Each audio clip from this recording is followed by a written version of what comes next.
All Hit Radio.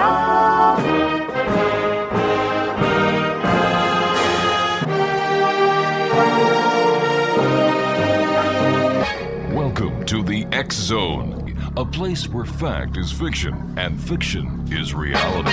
Now, here's your host, Rob McConnell.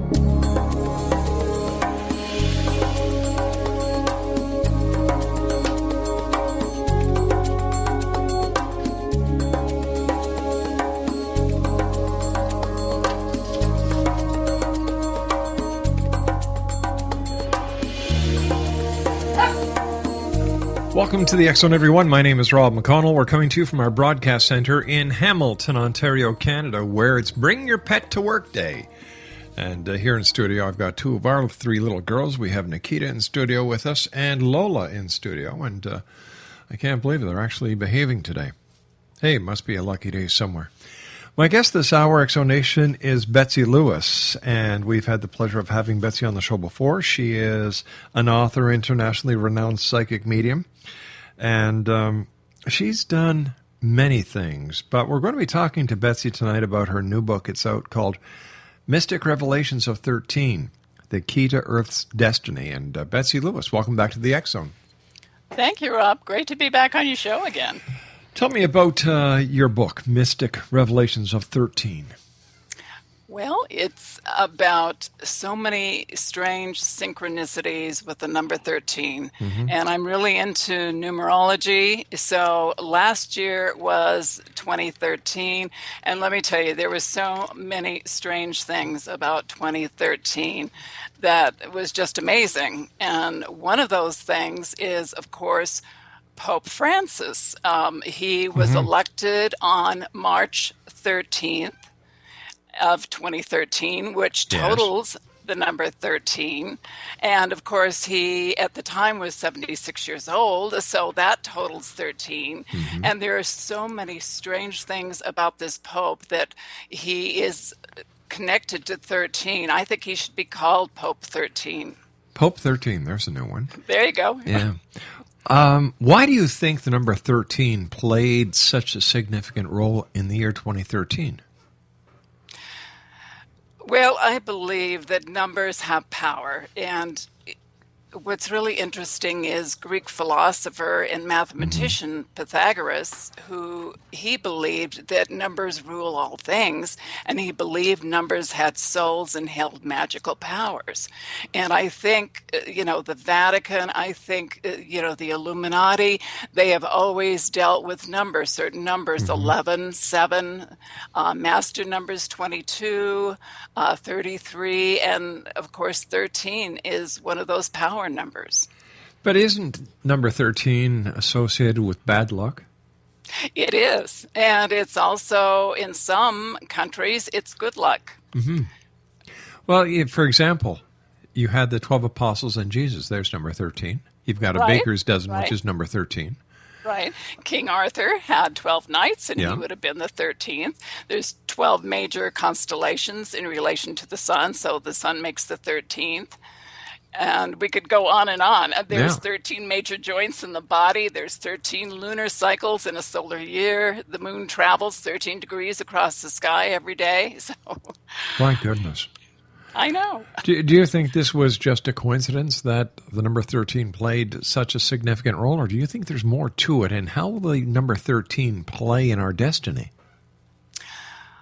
I think that we have something major coming up, and I have had recurring dreams about this since I was 7 years old, about major earth changes. But I think we have a lot of things that are coming down so fast, accelerating so fast that, there's just something going on. Our world is just changing. We're seeing Ebola break out. We're seeing wars. Israel and Gaza, and Ukraine, and of course North Korea is threatening. We've got all kinds of things going on, and we're hearing these strange booms all around the world. There is, just weird earthquakes in places that usually don't get earthquakes. We're seeing animals dying in mass, sea creatures washing up on shores and doing strange things. There's been sinkholes forming all over the planet. Something is happening, and I think we're being warned, and we have been warned for a long time. Is it that something is happening, or because of the speed of technology and the amount of data that we're ingesting each and every day, that all this information that was there before is just hitting the airwaves and just flooding us with all these horrifying things that are actually happening on what Mother Nature might consider as a normal day in the day of Mother Nature? I think right now with the planet, we are out of balance. Humanity is out of balance. The earth is out of balance.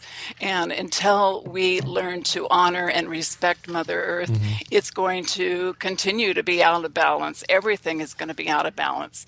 But I think there's much more going on. I think our earth is getting ready to shift.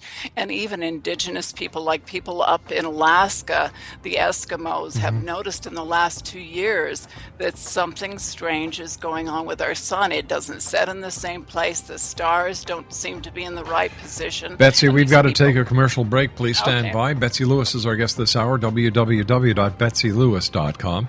And we're talking to Betsy about her book, Mystic Revelations of 13, The Key to Earth's Destiny. I'll be back on the other side of this break. Don't go away.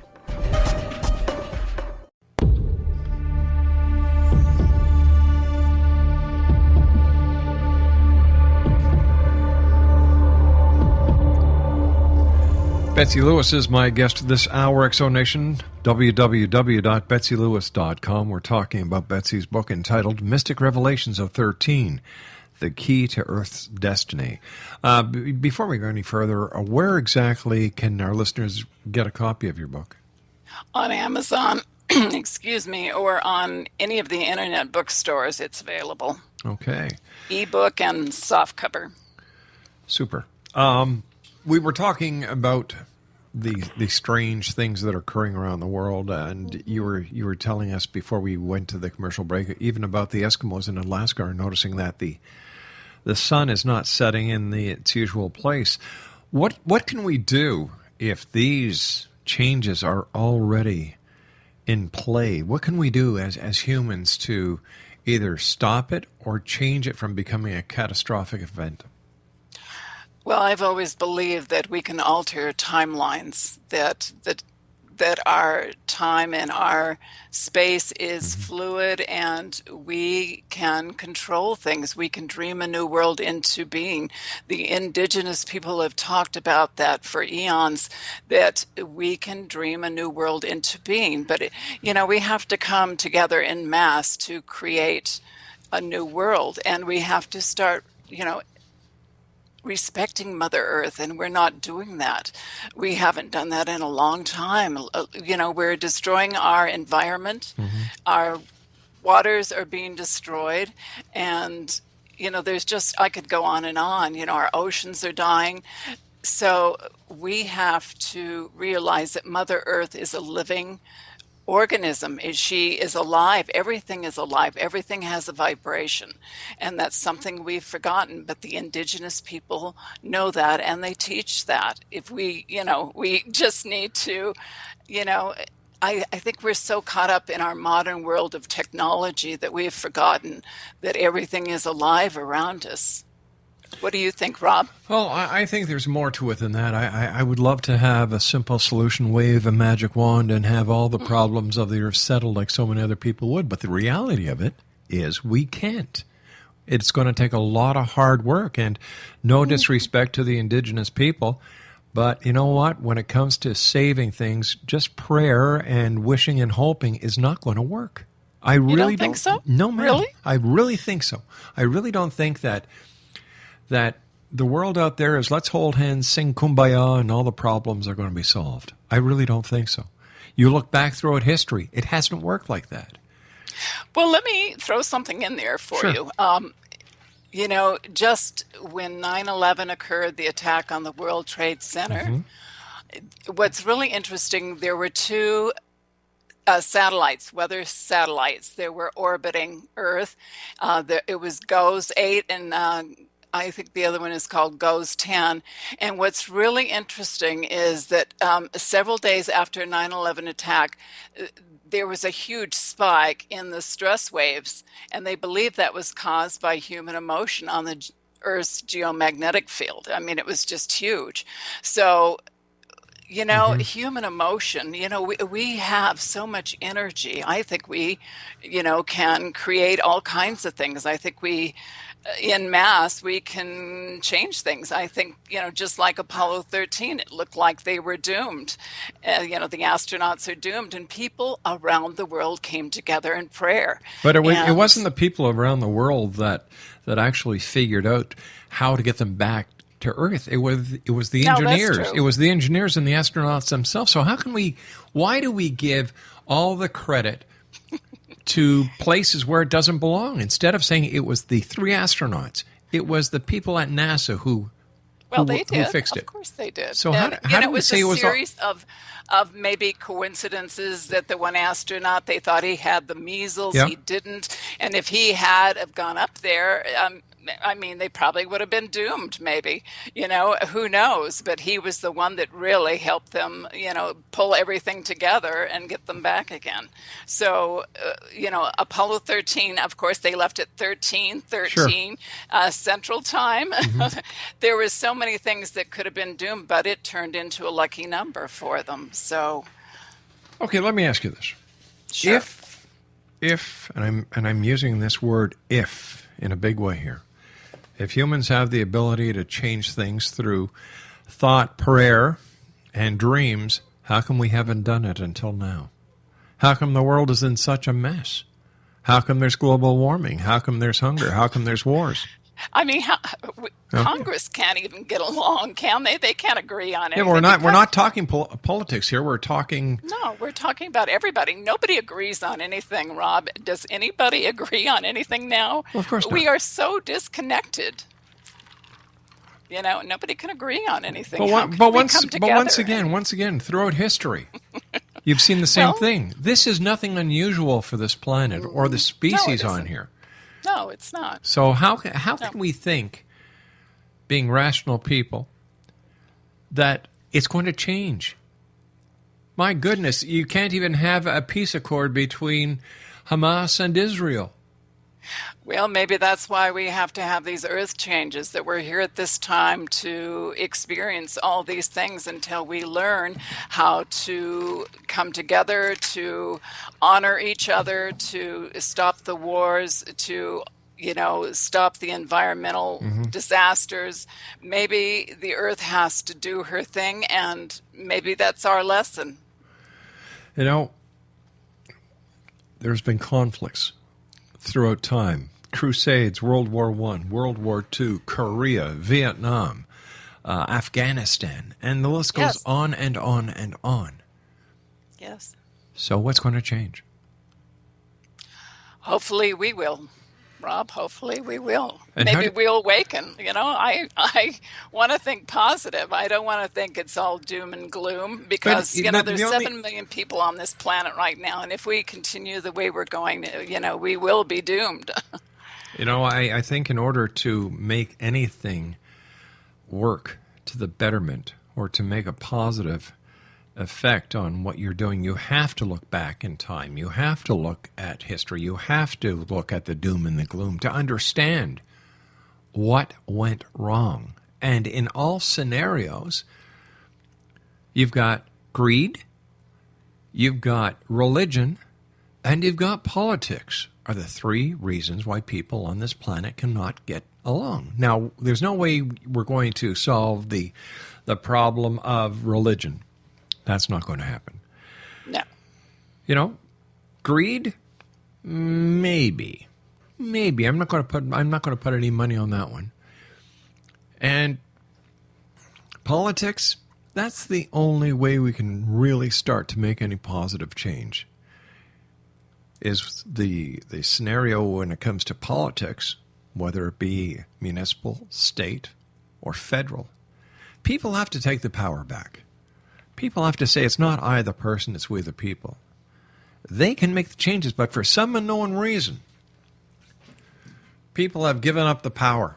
They've given up their power. They'll sit back, they'll complain, they'll bitch, they'll do whatever they can, except the one thing that they should be doing, and that's taking positive action. Well, I don't know about, they do complain. They complain all over the internet. They attack people all the time. It's horrible, Rob. Maybe we're just so negative about everybody and everything that we're creating our own little bubble underneath here. We're in our own dome and creating the whole atmosphere of everything that's happening right now. The internet, in my opinion, is the biggest septic tank that man has ever made because it's full of crap. Agree. It's full of crap. It is. You're right. You've got people abusing it left, right, and center. And you've got these morons, for lack of better words, who go on all these social network sites saying, I'm driving in my car now, I'm going to work. Do you think I really give a damn? Right.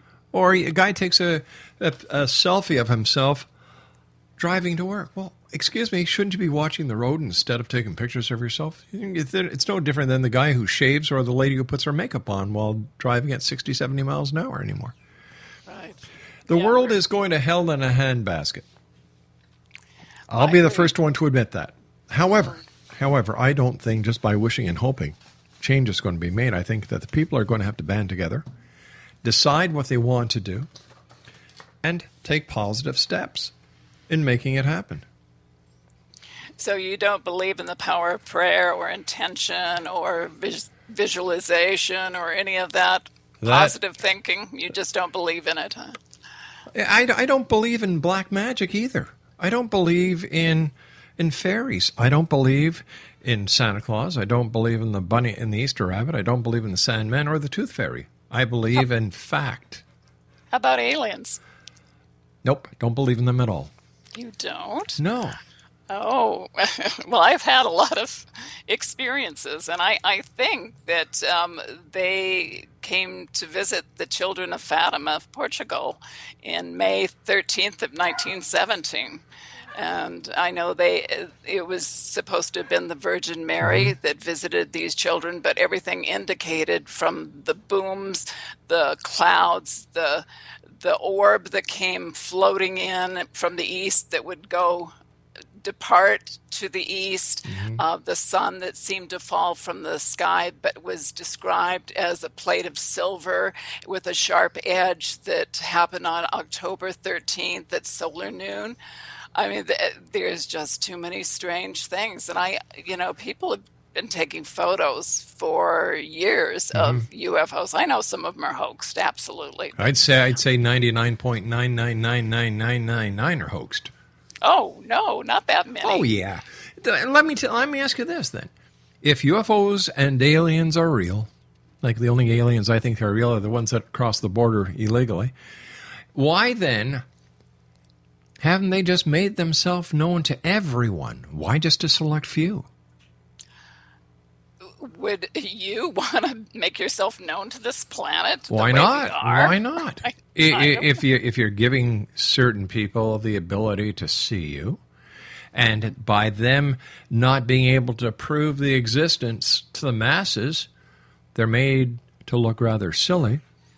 I would want to say, I'm here. Look at me. I'm here. Yeah, I know.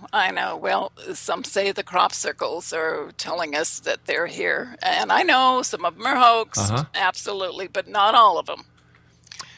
So you and I have to take our news break. We've got something going on out there. And all these orbs that people are seeing out in the sky, these huge balls of light that are orange and yellow lately. And there have been some incredible things out there. All right, Betsy, stand by. We've got to take a commercial break and the news. Betsy Lewis is our guest. www.betsylewis.com. We'll be back on the other side of this break with the news as we continue here in the X Zone from our broadcast center in Hamilton, Ontario, Canada.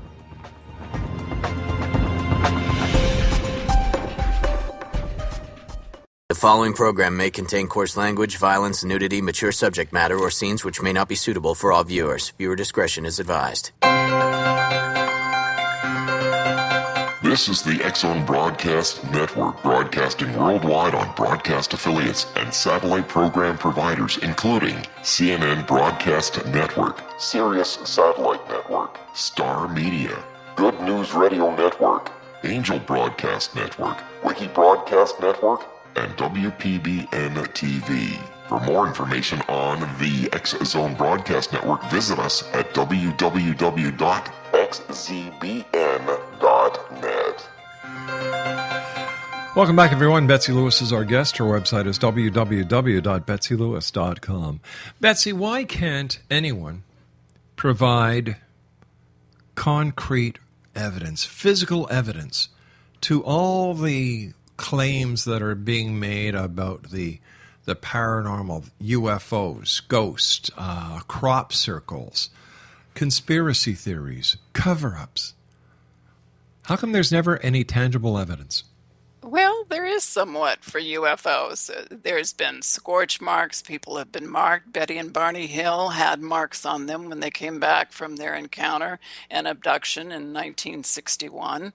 And there's been other markings, on the ground and, radiation marks. So, there are things that, there's the case of, I can't think of the woman Betty and her children that were traveling on a Texas road, and there was a UFO, and it may have been military, but they were so badly burned from radiation burns that I guess Betty, the mother, died of cancer. And, they tried to find out from the military, but of course nobody would say anything.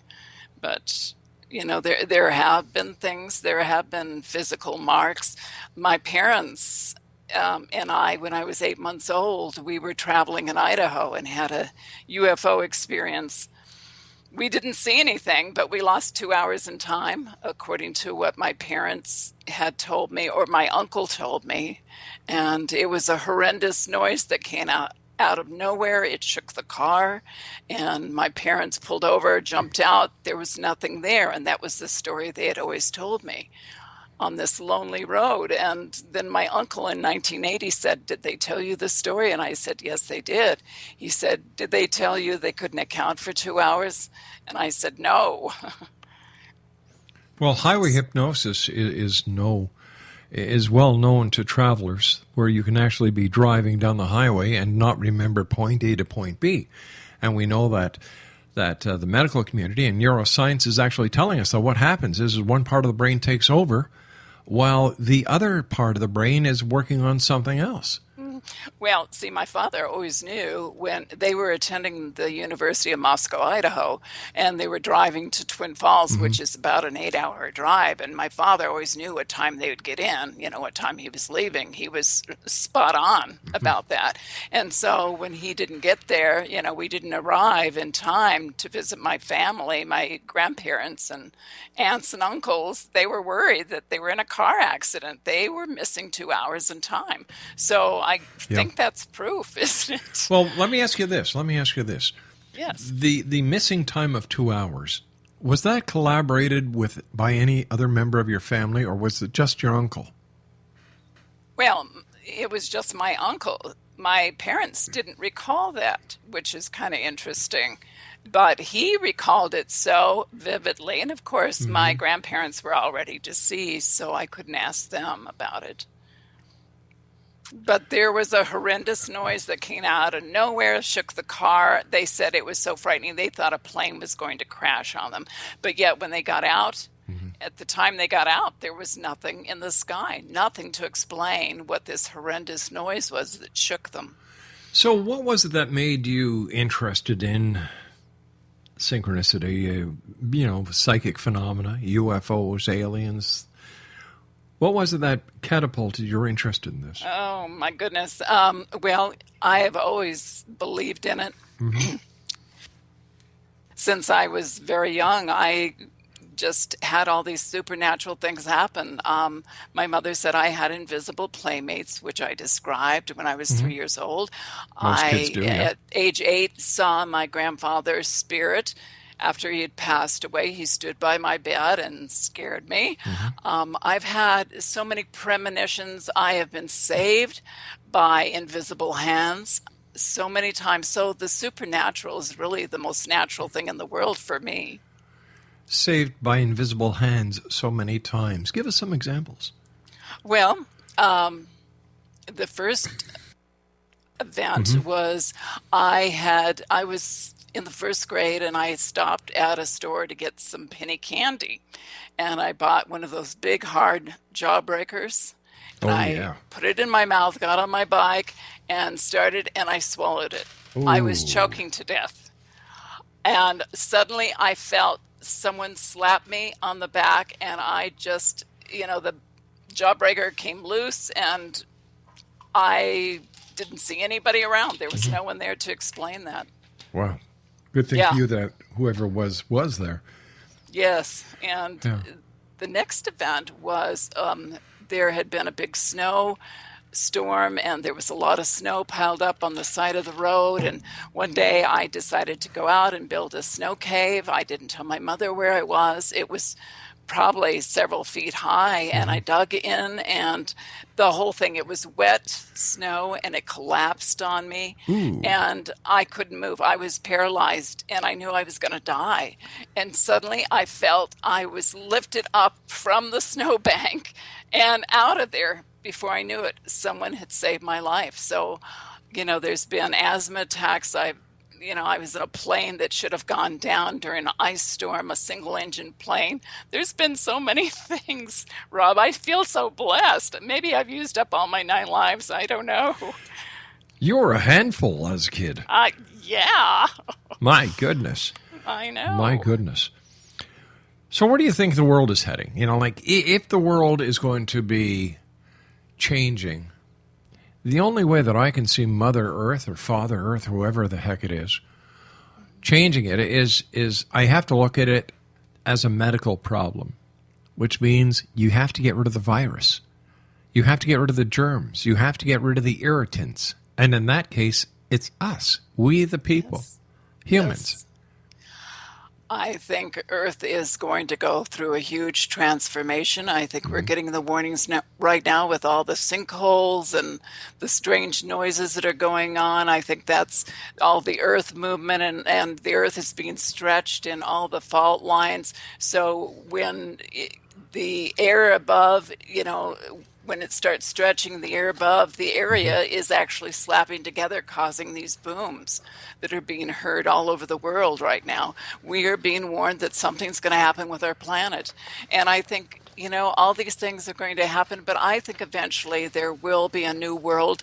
There will be a better world. It may take 100 years or more for it to heal with the radiation we've put into it, Fukushima, all the horrible things that we've done to the Earth. It's going to take a lot of healing for Mother Earth. But she's going to go through changes, and we'll be back. Radiation... We'll be back, Rob. We'll be back. Radiation takes a lot longer than 100 years. Well, it takes thousands of years, yeah right. So when we're talking about 100 years, I kind of think that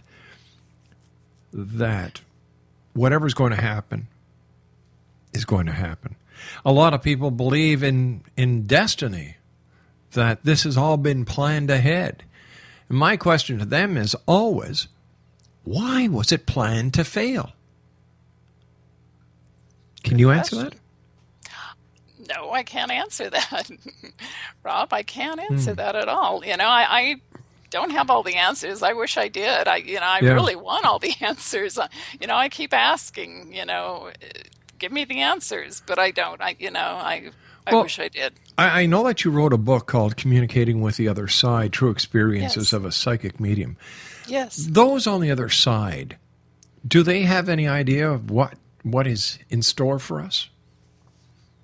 I think they do. I've had a lot of communication with my sister lately in the last year and a half. She has been very active in our house lately. And my husband has witnessed it. Believe me, my cat has been scared once. He just raised up, his hair and was, just hissing at something in the hallway. We've had our radio turn off. She has turned off a fan. She gave us a little happy face. I even got a video of what looks like a spirit image, which is now on YouTube, and I believe that was her. But yeah, she's been pretty amazing. Gave me a dream and told me that my great grandson was going to be born a month before he was going to be born. So she's been pretty active, and they're there. I think they're around us all the time. They communicate with us. Sometimes they give us little subtle messages that they're here, and we just don't want to believe that what we're receiving is really, from them. But let me tell you, my sister is not subtle. She was always kind of a practical joker, and she still is. So why do you think your sister is coming back? Well, it's the first event, like I said, was a dream that she told me. It was July 9th of last year, and she told me in the dream that it was my birthday, and she was having a surprise birthday party for me, and it was so real, so vivid. I just knew that she was communicating with me, and I kept arguing with her that it wasn't my birthday, and a few hours later I got a call from my daughter saying my granddaughter gave birth to a little boy, and he wasn't due until August. Wow. So I knew that was her. But then during the holidays, Thanksgiving, she started turning off the radio, and just all these weird things were happening, and I wasn't even thinking about writing a book about all my strange experiences through the years and my communications from the other side. And I felt that that's what she was telling me. But she's still been around. It's not as much as she has during the holidays, but there's still been little things that she's been doing. Pretty amazing. When Betsy Lewis was a little girl, what did she want to be when she grew up? Oh, Rob, that's a good one. Well, I was kind of looked at as kind of a kook. In grade school, I was looking for UFOs and trying to levitate pencils with my mind. My mom and she's very psychic and could astral project, and we could communicate telepathically with each other. And we would do little games where, she would have me guess the suit of the cards, the color of playing cards. And so, I don't know. I just wanted to know everything I could about the universe and what made it tick and what was on the other side and if there were aliens and Do you believe in reincarnation? Absolutely. Absolutely. I do. I have had kind of little snippets of past lives, but my mother remembered a past life in China, that she actually was a worker that worked on the Great Wall of China. And she remembered that she died and she was actually buried inside the wall. And I didn't know that. She didn't know that at the time, that there were laborers that were actually buried inside the Great Wall. Yeah, there were. Yeah. Yeah. I understand that you inherited the gift of prophecy from your mom. I did. I think I did. Absolutely. Yeah, she was just amazing. She could astral project. Like I said, people... when we moved to LA, people would say that they saw her in Idaho and they'd carry on a conversation and she would tell them, no, I wasn't there. I was still in LA. So she could do that. She was just amazing. And of course, just before she died, she came to me and actually put her hand on mine. I had a vision of her putting her hand on mine just before she died, and I knew that she was telling me goodbye. It was pretty amazing. So there's just, maybe you haven't had those kind of things happen to you, Rob, but I have, and I just can't deny it, that it's true and factual, and it exists. And maybe men are more left brain. They're more practical, pragmatic, and, they're skeptical. But women maybe have more of an intuitive side that men don't. I know a lot of men do, but not all men. Why I was asking about the gift of prophecy. What are some of the prophecies that you foretell? Well, some of the things I have foreseen, a lot of things were dreams, symbolic. Robert Kennedy's death before he died was assassinated. I had a dream of a gypsy who held my hand, and with her finger, her sharp nails, she drew this cross on the palm of my hand, which started bleeding. And I had no idea what that meant until, Robert Kennedy was assassinated. And we lived just a couple of blocks from the Ambassador Hotel at the time. And how could you associate with that dream of a cross on your hand? How do you make what's the bridge between that dream and the assassination of Robert Kennedy? Well, being a Catholic, I think that was probably what I was being shown, that someone would die like a martyr, or someone would die, though, that was associated with a Catholic. I would think that's what the cross would mean. See, a lot of my dreams are symbolic that I don't understand, and some are totally, what's going to happen, like earthquakes. I dream of earthquakes, and I'm warned of earthquakes before they happen. Well, stand by, Betsy. We've got to take our final break. X Zone Nation, Betsy Lewis is our guest this hour. Visit our website, www.betsylewis.com. I'll be back on the other side of this break with Betsy as we continue and wrap up for this hour here in the X Zone from our broadcast center in Hamilton, Ontario, Canada, and broadcast around the world on the X Zone Broadcast Network and our growing family of radio stations and satellite program providers. We'll be back on the other side of this break. Don't go away.